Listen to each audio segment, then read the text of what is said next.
Hello friends, आप लोग कैसे हैं? आई होप आप अच्छे होंगे। फ्रेंड्स, हमने पिछले क्लास में पर्यावरण अध्ययन का भाग 6 को पढ़ा था और आइए आज हम भाग 7 को देखते हैं। आज का हमारा पहला टॉपिक है वह है सिंदूरी गांव। सिंदूरी गांव के बारे में पढ़ेंगे। साथियों, सिंदूरी गांव में हर चीज़ पैसे से मिलती है। सिंदूरी गांव में हर चीज़ पैसे से मिलती है और मिलती भी तो दवाई, सब्जी, अनाज, पशुओं की खुराक और लकड़ी, पशुओं की खुराक और लकड़ी तथा मिट्टी का तेल भी उनके पहुँच से बहुत अलग थलग था। सिंदूरी गांव के लोग का रहन सहन अलग थलग था। जात्रा भाई सिंदूरी गांव में रहते हैं। जात्रा भाई, ये कई बार प्रश्न आए हुए हैं कि जात्रा भाई सिंदूरी गांव में रहते थे, जो बाद में मुंबई जाकर जीवन यापन करने लगा। अपने रिश्तेदारों की मदद से जात्रा भाई ने मछली पकड़ने के कटे हुए जालों की मरम्मत करने का काम शुरू किया। ये कई बार प्रश्न आए हुए हैं। एक और मैं बताना चाहूँगा कि इसमें वो उस गांव की एक और विशेषता थी कि वहाँ जो भी फेरी वाले आते थे, वहाँ फेरी वाले को बिन बुलाए मेहमान कहकर उनका मजाक उड़ाते थे। अगला टॉपिक है हमारा, वह है lieutenant commander Waheeda. Lieutenant commander Waheeda के बारे में देखते हैं। लेफ्टिनेंट कमांडर वहीदा प्रिज्म भारतीय नौसेना में एक डॉक्टर थी। ये कई बार प्रश्न आए हुए हैं। लेफ्टिनेंट कमांडर वहीदा प्रिज्म भारतीय नौसेना में एक डॉक्टर थी। फौजी वहीदा पहली महिला थी जिन्होंने पूरी परेड की कमान संभाली। थाना मंडी कश्मीर के राजौरी ज़िले में है। ये कई बार प्रश्न आए हुए। थाना मंडी कहाँ है? तो वह कश्मीर के राजौरी ज़िले में है। वहीदा थाना मंडी गांव में ही रहती थी। वहीदा जो है 10वीं और 12वीं की पढ़ाई वहीदा 10वीं और 12वीं की पढ़ाई अपनी नानी घर राजौरी में रहकर की थी, क्योंकि इसके गांव में सुविधा का काफ़ी अभाव था। यानी कहने का मतलब ये कह सकते हैं कि राजौरी में ही एक छोटी सी बस्ती है, वह है थाना मंडी। राजौरी बड़े शहर हैं और उसके बड़े शहर में ही, राजौरी में ही उनकी नानी घर है और नानी घर में ही रह करके उन्होंने 10वीं और 12वीं की पढ़ाई की, क्योंकि उसके गांव यानी थाना मंडी में इन सभी का अभाव था। इसीलिए उन्होंने नानी घर में रह करके वो अपनी पढ़ाई की। आगे देखते हैं। वहीदा 3 बहनें हैं। वहीदा 3 बहनें हैं। इनमें से उनकी एक जो बहन है वह जम्मू पुलिस में है। वहीदा प्रिज्म बचपन से ही फौजी की मतलब सपना देखा करती थी। फौजी को जो है ना देखा करती थी और उसी समय से उनके फौजी बनने का ख्याल आया।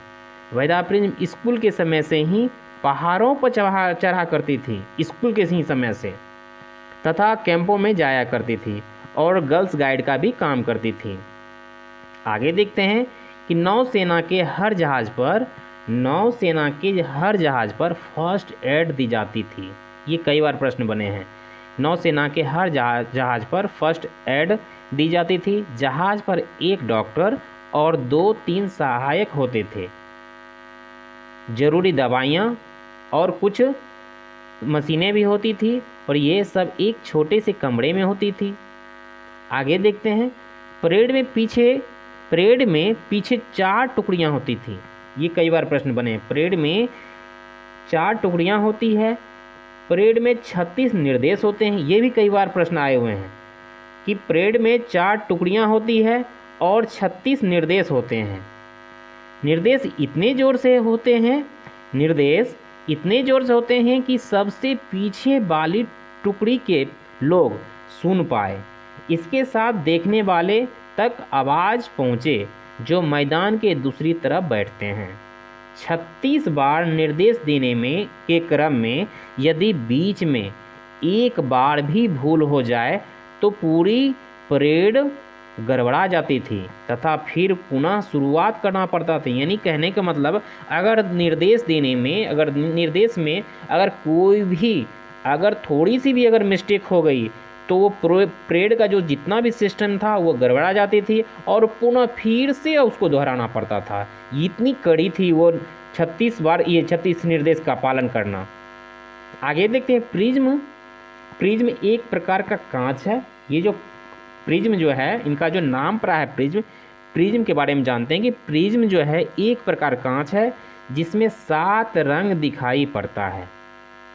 वहीदा ने MBBS की डिग्री, ये कई बार प्रश्न आए हुए हैं, वहीदा ने MBBS की डिग्री जम्मू मेडिकल कॉलेज से पढ़ाई की थी।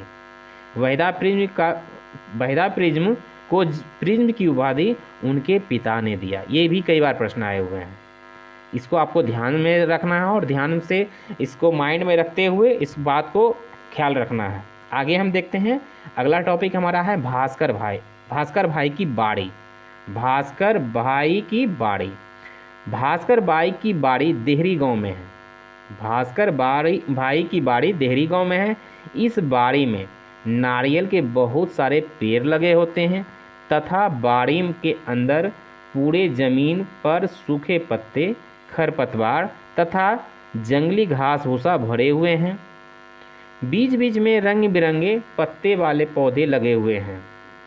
यानी कहने का मतलब जो कुछ लगाता है उनका जो एक छोटी सी बागान है, यानी बाड़ी को हम लोग कहते हैं बागान, ठीक है, बाड़ी को हम लोग कहते हैं बागान। बागान में ही वो एक छोटा सा मतलब बागान है, बागान में ही वो कुछ नारियल के फूल पौधे लगे हुए हैं तथा मतलब पूरी ज़मीन पर सूखे पत्ते, खरपतवार, जंगली घास भूसा से भरा हुआ है। बीच बीच में रंग बिरंगे पत्ते वाले पौधे लगे हुए हैं, इसी को कहते हैं बाड़ी।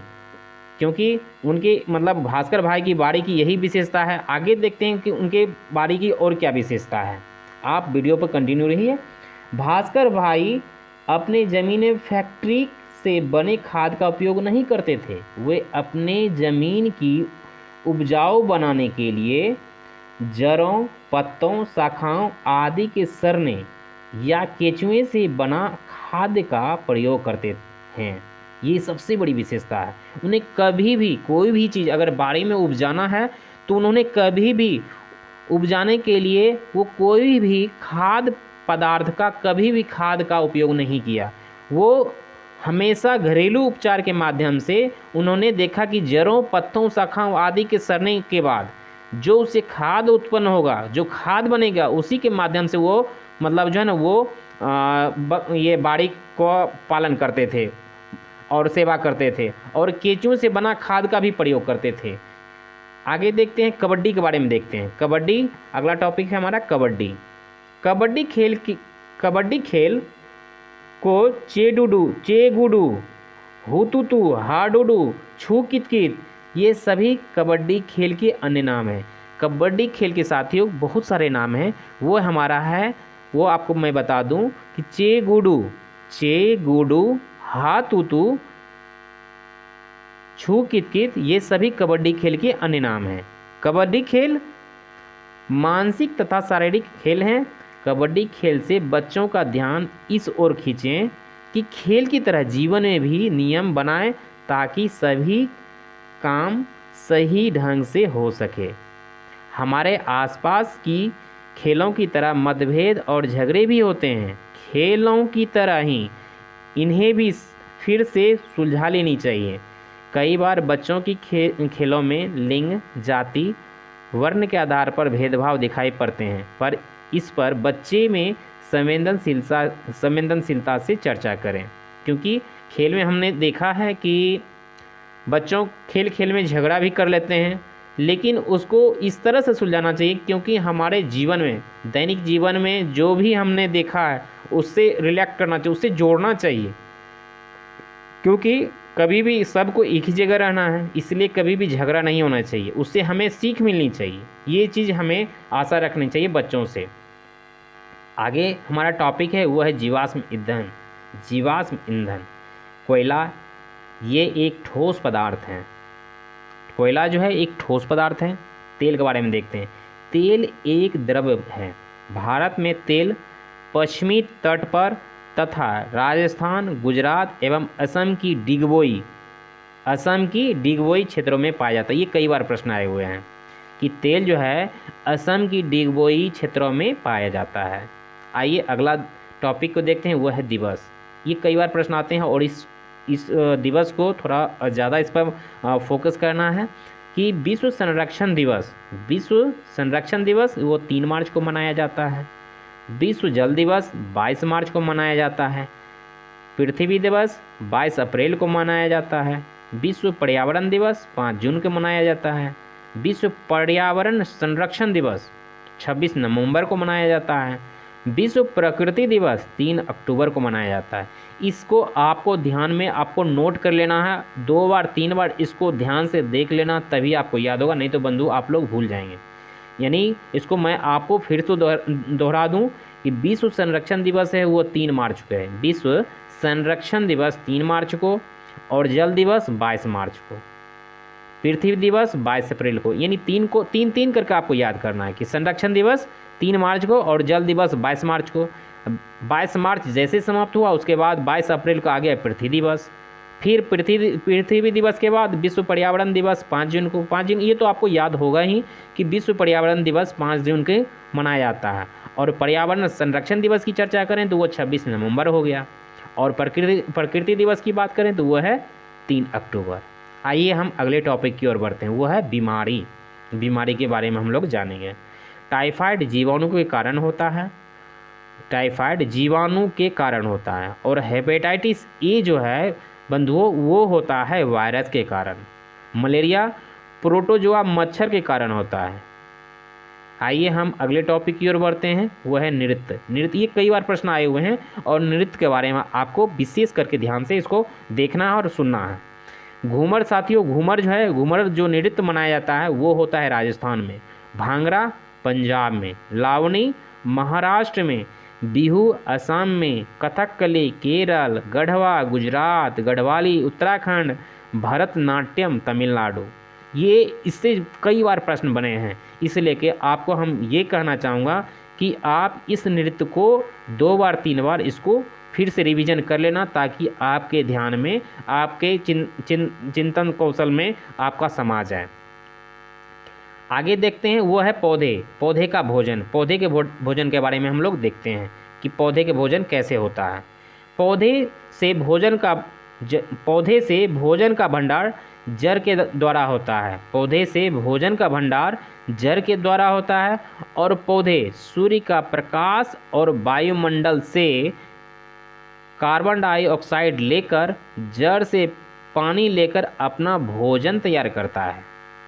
भोजन मतलब पौधे से भोजन का भंडार जड़ के द्वारा होता है और पौधे सूर्य का प्रकाश और वायुमंडल से भोजन जो है आपको वायुमंडल से कार्बन डाइऑक्साइड लेकर जड़ से पानी लेकर अपना भोजन तैयार करता है।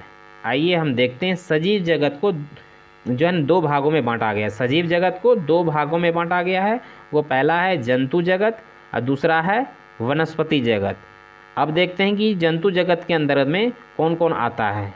साथियों जंतु जगत के अंदर में जैसे आ गया स्लॉथ आ गया, सांप आ गया, हाथी, शेर, बाघ, केंचुआ, नीली व्हेल, ब्लू व्हेल, डॉल्फिन, मकड़ी, गीद, बाज, चील इत्यादि सब आ जाते हैं जंतु जगत में।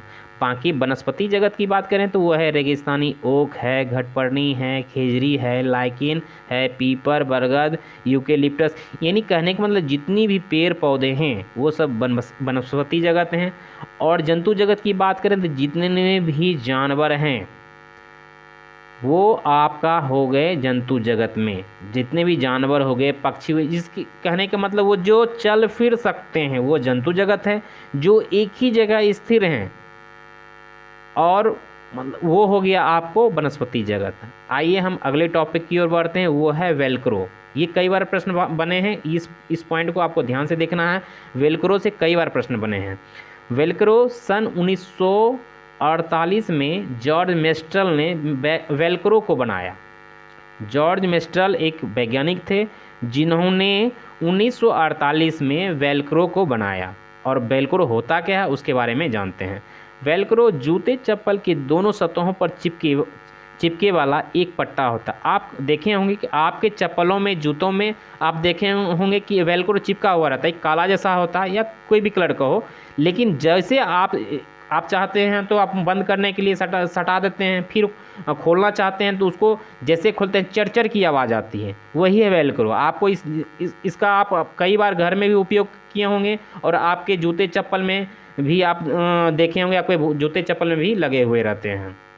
तो वही है वेलक्रो। आइए हम गिद्ध के विलुप्त होने के कारण को जानते हैं। विलुप्त होने के क्या कारण है जो कि गिद्ध हमारे देश में हम कब मतलब बहुत कम देखते हैं और विलुप्त के कगार पे है, और बहुत कभी कभी देखते हैं। हमें तो लगता है कि मतलब गिद्ध है ही नहीं, लेकिन बहुत कम देखने को मिलता है। आइए उसके बारे में जानते हैं कि ये गिद्ध के जो विलुप्त होने के क्या कारण हैं। गिद्ध के विलुप्त होने के मुख्य कारण 3 हैं, मतलब 3 कृत्रिम नाशकों के प्रयोग से इसका विलुप्त होने का कारण है। पहला जो है साथियों वो है डाइक्लोफिनेक। पहला क्या है, वो है डाइक्लोफिनेक। दूसरा है एस्प्रिन। तीसरा है आइबुप्रोफेन। ये कई बार प्रश्न बने हैं, इस पॉइंट को आपको ध्यान से देखना है कि गिद्ध के जो विलुप्त होने के जो कारण हैं वो है डाइक्लोफिनेक, एस्प्रिन और आइबुप्रोफेन। ये जानवरों के इंजेक्शन या दवाई दिया जाता है, ये जानवरों का इंजेक्शन या दवाई दिया जाता है जिससे मरा हुआ जानवरों को गिद्ध खाता है, जिससे गिद्ध की किडनी फेल हो जाता और वह मर जाता है। यही कारण है साथियों गिद्ध के विलुप्त होने के कारण। यानी जानवरों को ये 3 मेडिसिन, चाहे वो मतलब वो टैबलेट के रूप में हो या इंजेक्शन के रूप में, ये जो टैबलेट जो दिया जाता है या इंजेक्शन जो दिया जाता है जानवरों को, अगर वो जानवर मर जाता है तो मरे हुए जानवर को जब गिद्ध खाता है तो उसका जो है ना वो किडनी फेल हो जाता है, उसका किडनी फेल हो जाता है और गिद्ध मर जाता है। इसी कारण से गिद्ध विलुप्त होने के कगार पर आ गया है। आइए हम देखते हैं अब विटामिन के बारे में पढ़ते हैं। विटामिन शरीर के रोगों से रक्षा करता है। विटामिन शरीर के रोगों से रक्षा करता है।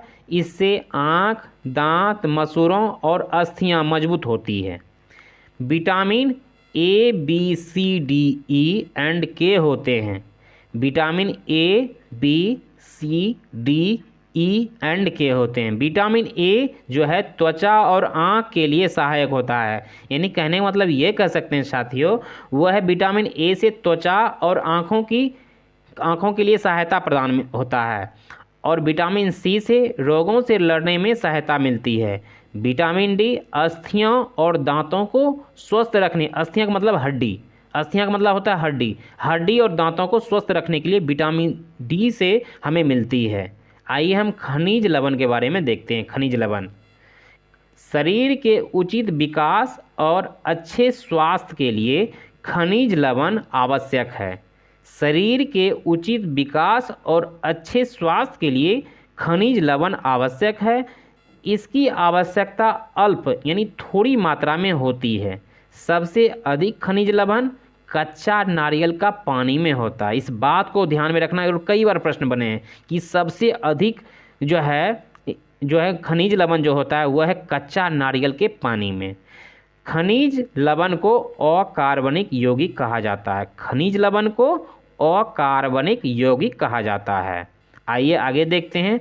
लौह आयरन, लौह मतलब आयरन, अंडा, मांस, हरी सब्जी, अंकुरित अनाज के दाने, शलजम, किशमिश, खमीर इत्यादि में आयरन पाया जाता है। अंडा, मांस, हरी सब्जी, अंकुरित अनाज के दाने, शलजम, किशमिश, खमीर इत्यादि में क्या पाया जाता है, वो आयरन पाया जाता है। आइए हम देखते हैं कि हमारे शरीर में पाए जाने वाले कुछ खनिज लवण के जो प्रकार हैं उसके बारे में जानेंगे। Calcium, phosphorus, sodium chloride, magnesium, potassium, sulphur, लौह, तांबा, zinc, iodine, chlorine, cobalt, nickel, chromium, manganese और सेलेनियम, ये सभी जो है हमारे शरीर में पाए जाने वाले खनिज लवण हैं। आइए हम जानते हैं कि किस में कौन सा खाद्य पदार्थ में मतलब किस में क्या पाया जाता है उसके बारे में जानेंगे। साथियों कैल्शियम जो है दूध से बने पदार्थ, माफ़ी चाहूँगा यहाँ पर टाइपिंग मिस्टेक है, दूध से बने पदार्थ तथा मूली, सोयाबीन, अंडे, पत्ता गोभी इन सभी में कैल्शियम पाया जाता है। आइए हम देखते हैं फास्फोरस के बारे में। फास्फोरस मांस, मछली, अंडा, अनाज, मूली, गाजर, सेब, सोयाबीन इत्यादि में फास्फोरस पाया जाता है। आइए हम देखते हैं सोडियम क्लोराइड। सोडियम क्लोराइड साथियों वो साधारण नमक जो खाने का नमक होता है उसमें सोडियम क्लोराइड पाया जाता है। पोटेशियम जो है हरी और पीली सब्जी, मांस, दूध में पाया जाता है। आइए हम देखते हैं आयोडीन के बारे में। आयोडीन जो साथियों नमक, प्याज, समुद्र से उत्पन्न होने वाले खाद्य पदार्थ में आयोडीन पाया जाता है। क्लोरीन जो है विशिष्ट क्षेत्रों का जल से क्लोरीन पाया जाता है, क्लोरीन की प्राप्ति हमें होती है। हाँ, एक बात और बताना चाहूँगा कि इसमें नोट में लिखा हुआ है कि मेरियाना गर्त, ये कई बार प्रश्न आए हुए हैं कि मेरियाना गर्त जो है प्रशांत महासागर में है, और वहाँ के पानी में जो वहाँ का जो जल होता है, जल में इतना जल जो है नमकीन होता है, वहाँ के जल में 1 किलो पानी में 300 ग्राम का नमक मिलता है। एक किलो पानी में 1 केजी पानी में 300 ग्राम नमक का अंश होता है, जिससे आदमी जो है ना डूबने के बजाय तैरते रहते हैं। वहाँ के पानी जो है ना मेरियाना गर्त इतनी नमकीन है कि वहाँ का पानी में 1 किलो पानी में 300 ग्राम निकल जाता है। और उसमें अगर आदमी तैरे मतलब डूबने भी लगे तो वो डूबते नहीं है, वो तैरने लगते हैं। वहाँ की ये विशेषता है। आइए हम आगे देखते हैं, वह है मिड डे मील के बारे में जानते हैं। मिड डे मील की शुरुआत सबसे पहले तमिलनाडु में 1955 में मतलब किया गया था, और वहाँ गेहूँ चावल जो है चावल जो मिलता था वो कच्चा चावल दिया जाता था मिड डे मील की सहायता से 1995 में। और पहली बार जो शुरुआत किया गया था वो है तमिलनाडु, इस बात को ध्यान में रखना है। आगे देखते हैं कि सन 2001 से विद्यालयों में इसे खिचड़ी यानी पकाया हुआ भोजन के रूप में वितरण शुरू कर दिया गया। यानी 2001 से जो है मिड डे मील की सहायता से जो पहले तो अनाज दिया जाता था, और 2001 से जो है साथियों वो खिचड़ी यानी पकाया भोजन के रूप में विद्यालय में देना शुरू किया गया। आइए हम देखते हैं मामरी तांड्रा के बारे में जानते हैं। मामरी तांड्रा के बारे में जानते हैं। मामरी तांड्रा जो है आम के रस को निचोड़ कर धूप में सुखाया जाता है, जिसे अमोट भी कहते हैं।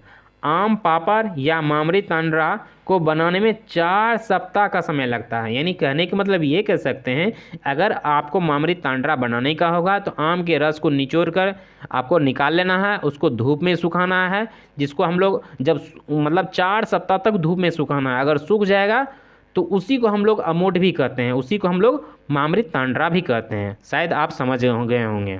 आइए हम अगले टॉपिक की ओर बढ़ते हैं, वह है चटपटी चाट मसाला।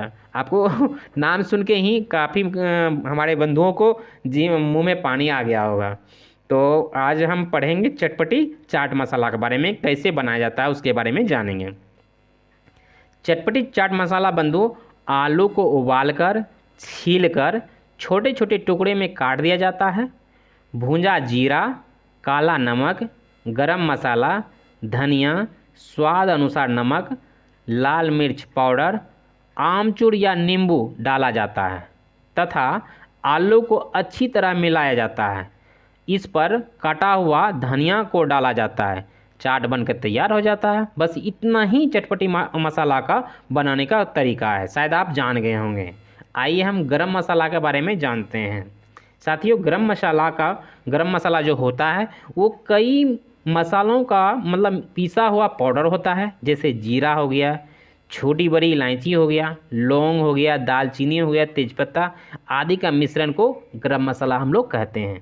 सबसे जो केरल के घर या आंगन में को जो है ना मसालों का मतलब ये मसाला उगाया जाता है। ये भी जितने भी हैं, छोटी बड़ी इलायची हो गया, काली मिर्च हो गया, ये सारे मतलब छोटी बड़ी इलायची, काली मिर्च जो है वो केरल के आंगन में उगाया जाता है। और हाँ, वहाँ की एक और विशेषता बताना चाहूँगा। आपने पिछले क्लास में आपने पढ़ा था कि केरल में टेपियोका ज़मीन के अंदर उगाया जाता है और ज़मीन के ऊपर में नारियल के पेड़ उगाया जाता है, और आंगन में है वो मसालों को लगाया जाता है। जैसे आपको अभी हमने पढ़ा कि छोटी बड़ी इलायची हो गया, तेज़पत्ता हो गया, ये सब सारे जो है ना केरल के आंगन में उगाया जाता है। तेज़पत्ता, बड़ी इलायची, काली मिर्च इत्यादि सभी को केरल में उगाया जाता है। आइए हम ईल के बारे में पढ़ते हैं। ईल क्या होता है? यह शार्क मछली या सर्फ मीन कहलाता है। एक मछली है, मछली की प्रजाति है शार्क मछली या सर्फ मीन कहलाती है। यह इतनी घातक होती है कि इसके शरीर से निकलने वाली बिजली तरंग आपके प्राण तक ले लेती है। ये समुद्र और बड़ी नदियों में मिलते हैं। ईल, इसको आपको ध्यान में रख लेना है। शार्क एक प्रकार की मछली है और समुद्र और नदी में बड़े बड़े समुद्र और बड़ी बड़ी नदियों में मिलती है, और यह इतनी घातक होती है कि इसके शरीर से निकलने वाले बिजली की तरंग आपके प्राण तक ले लेती है। आइए हम पुनः चक्रण के बारे में देखते हैं। पुनः चक्रण के माध्यम से पदार्थों को नए उत्पाद में परिवर्तित किया जाता है। आइए हम वायुमंडल के गैस के बारे में जानते हैं।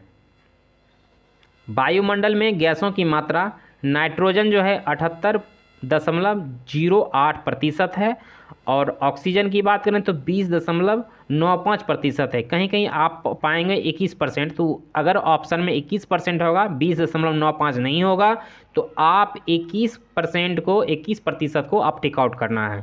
अगर नाइट्रोजन में 78.8 के जगह पर 78 ही होगा, तो आपको 78 वाले में ही टिक आउट करना है। आगे देखते हैं कार्बन डाइऑक्साइड। कार्बन डाइऑक्साइड में 0.03% है, तो आपको 0.3% ही ऑप्शन मिलेगा। बाकी ऑर्गन के बारे में देखते हैं। कहीं कहीं आपको ऑप्शन में 0.93% के जगह पर 0.94 होगा, तो आपको 0.94 में टिक आउट करना है। अगर दोनों होगा तो 0.93 को ही टिक आउट करना है। इस बात को आपको ध्यान में रख लेना है। आइए हम कुछ महत्वपूर्ण बिंदु को देखते हैं। महत्वपूर्ण बिंदु, कुछ महत्वपूर्ण बिंदु है जिसके बारे में हम लोग अब पढ़ेंगे। मशहूर कलाकार विष्णु चिंचालकर सूखे पत्ते से बढ़िया चित्र बनाते थे। विष्णु चिंचालकर यह मध्य प्रदेश के रहने वाले थे तथा इंदौर उनका शहर था, विष्णु चिंचालकर का, जो कि सूखे पत्ते से बढ़िया चित्र बनाते थे। आइए आगे देखते हैं। पारिस्थितिकी तंत्र का सर्वप्रथम प्रयोग टांसले ने किया। और पारिस्थितिकी शब्द का प्रयोग अर्नेस्ट हैकल ने किया, जो कि पारिस्थितिकी शब्द का प्रयोग अर्नेस्ट हैकल ने किया। कृत्रिम पारिस्थितिकी का उदाहरण तालाब है। कृत्रिम जो है पारिस्थितिकी का उदाहरण जो है तालाब है। पीपल, नीम, बरगद को पर्यावरण का मित्र कहा जाता है। ये कई बार प्रश्न बने हैं। पीपल, नीम, बरगद को पर्यावरण का मित्र कहा जाता है। बीन बजाने वाले को कालबेलिया कहा जाता है। या सपेरों को कालबेलिया कहा जाता है, ये भी कह सकते हैं। अगर इस तरह का प्रश्न आएगा तो आपको ये ध्यान में रखना है कि बीन बजाने वाले हो या सांप सपेरिया को कालबेलिया कहा जाता है। आदिवासियों का मुख्य फसल चावल है। आगे देखते हैं। आदिवासियों के नाच को चेराव कहते हैं। चेराव। ये कई बार प्रश्न बने हैं। पोलियो जीवाणु के द्वारा फैलती है, जबकि वैज्ञानिकों ने विषाणु द्वारा फैलना बताया है। इसका कई कारण है, मैं आगे पढ़ूंगा, उसके बारे में आपका कॉन्सेप्ट क्लियर हो जाएगा। पोलियो जीवाणु के द्वारा होता है, लेकिन वैज्ञानिकों ने विषाणु द्वारा फैलना बताया है। लेकिन प्राथमिक कक्षा के शिक्षक बच्चे को समझ को विकसित करने के लिए जीवाणु का प्रयोग करते हैं, जबकि वो विषाणु है, लेकिन विषाणु नहीं कह करके जीवाणु इसलिए बताया है क्योंकि प्राथमिक कक्षा के बच्चे वो समझ नहीं पाएंगे, और उसके समझ को विकसित करने के लिए उन्होंने विषाणु की जगह पर जीवाणु का प्रयोग करते हैं। शायद आप समझ गए होंगे। आइए हम देखते हैं रेलगाड़ी की कविता के कवि जो है हरींद्रनाथ चट्टोपाध्याय हैं। ये कई बार प्रश्न बने हैं। रेलगाड़ी की कविता के कवि जो हैं वह है हरींद्रनाथ चट्टोपाध्याय। आइए आगे देखते हैं। तटवर्ती खनन, जहाँ इधर उधर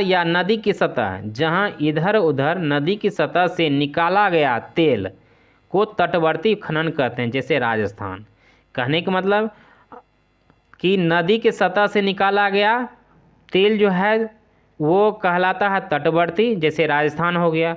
अब देखते हैं अपतटवर्ती खनन। अपतटवर्ती क्या होता है? समुद्र के सतह से निकाला गया तेल अपतटवर्ती खनन कहलाता है। यानी जहाँ नदी की चर्चा होगा वहाँ तटवर्ती खनन होगा, और जहाँ समुद्र की चर्चा होगा वो हो गया अपतटवर्ती खनन, जैसे मुंबई।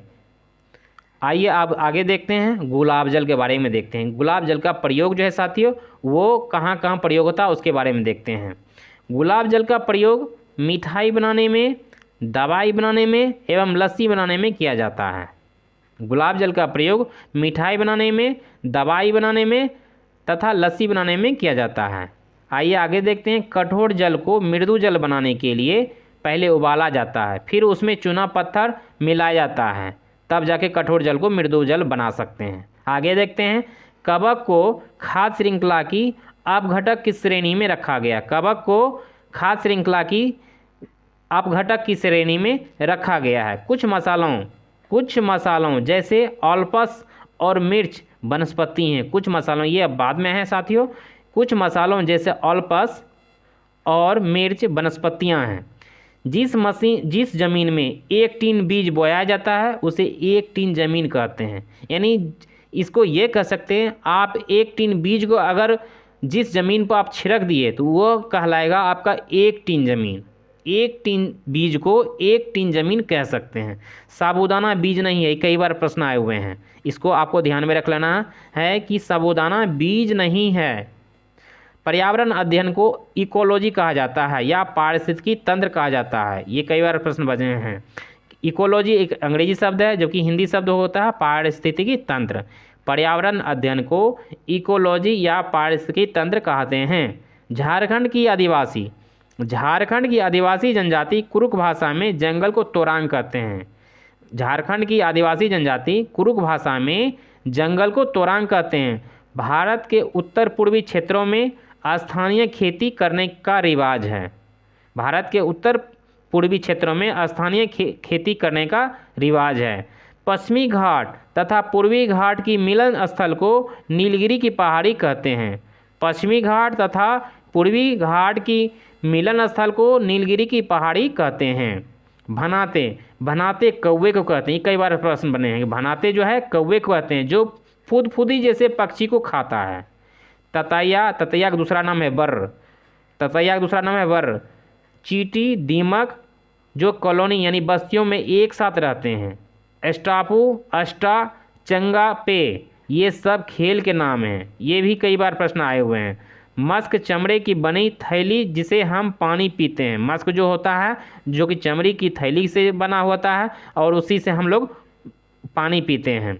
भारत की जलवायु उष्णकटिबंधीय, ये भी कई बार प्रश्न बने हैं। भारत की जो जलवायु है वह है उष्णकटिबंधीय। प्लास्टिक और पेंट को बनाने के लिए किरासन तेल का उपयोग होता है। प्लास्टिक और पेंट को बनाने के लिए साथियों किरासन तेल का उपयोग होता है। बज्जू गांव राजस्थान में है, ये कई बार प्रश्न बने हैं। बज्जू गांव राजस्थान में है, भावनगर गुजरात में है, ये आपको ध्यान में रखना है। बज्जू गांव है राजस्थान में और भावनगर है गुजरात में। गुजरात के कुछ प्रमुख फसल कपास और गेहूँ है। गुजरात का जो प्रमुख फसल है वह है कपास और गेहूँ है। गुजरात में ही भावनगर है, ये भी आपको ध्यान में रखना है।